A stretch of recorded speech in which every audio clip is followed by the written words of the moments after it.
proyecto surge pues, desde una perspectiva sociocultural, lo que realmente La guinda del pastel es una película, un largometraje de ficción episódico.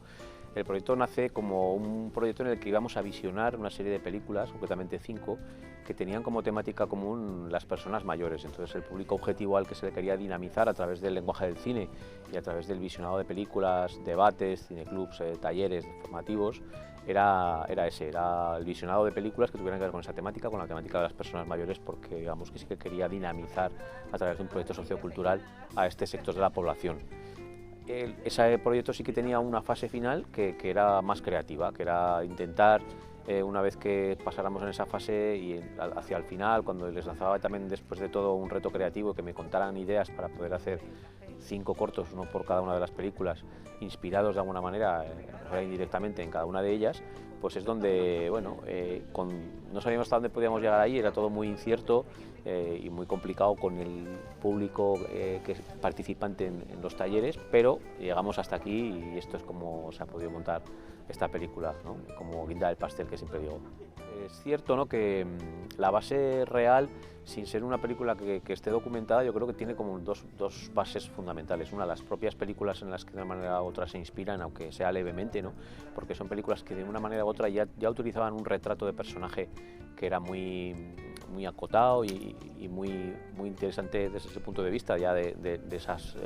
tratamientos en esas películas. Es decir, ya nos centrábamos un poquito en lo que las películas podían contar y ahí teníamos una base real interesante. Y luego, bueno, la base real también la daban los participantes en el proyecto. Si estamos hablando de gente que ha participado, que me ha dado ideas para escribir el guión y que ya durante los debates previos en las películas se han tratado muchas de sus problemáticas y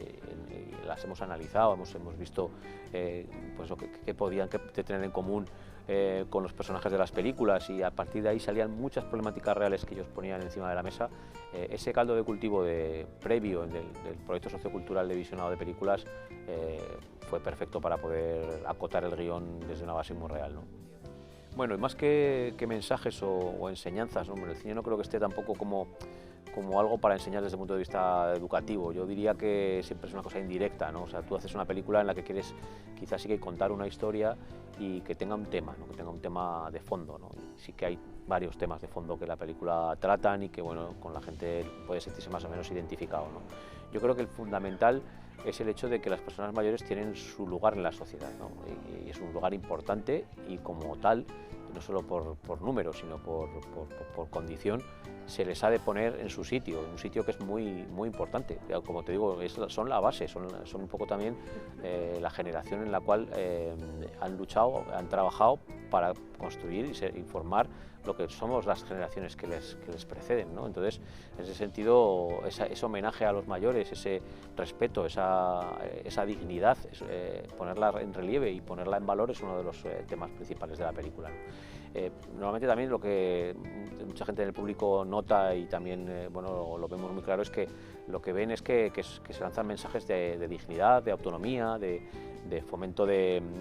los sueños, de las relaciones que la gente mayor puede tener entre sí o con otras generaciones también, que también pasan en las historias, ¿no? Y bueno, eso es un poco lo que conforman las temáticas principales de las historias y de la película en general, ¿no? Bueno, en mi película sí que es verdad que en la propia temática ya se ve que hay personajes activos que buscan sus anhelos y sus sueños, ¿no?, lo cual yo creo que fundamentalmente es inspirador para el público que puede llegar a ver esta película, el sentirse que efectivamente como persona mayor tiene todavía un recorrido para esos sueños y para esos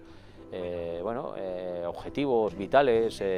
cosas por hacer todavía, fundamentalmente diría yo, ¿no?, en ese futuro. Y luego el propio equipo de mi película a mí me ha enseñado mucho que esa vía está ahí, ¿no? O sea, les doy siempre en todas las presentaciones las gracias por esa valentía con la que se pudieron enfrentar a un rodaje en plena pospandemia, en pleno posconfinamiento, en agosto de 2020, cuando no era un momento fácil. A partir de ahí todo han sido jugar a favor, gente que simplemente está ahí de forma voluntaria, queriendo jugar a hacer cine, pero en ese juego de querer hacer cine, bueno, ellos mismos de alguna manera u otra también se han visto, ha sido un revulsivo vital para ellos en un momento de sus vidas, ¿no? Y muchos me lo han agradecido desde ese punto de vista. Entonces, el doble tema es el de la propia película y el del propio equipo. O sea, en esos dos vertientes yo creo que queda muy bien reflejado que las personas mayores tienen derecho a soñar, tienen derecho a tener objetivos vitales todavía todavía pues, vigentes.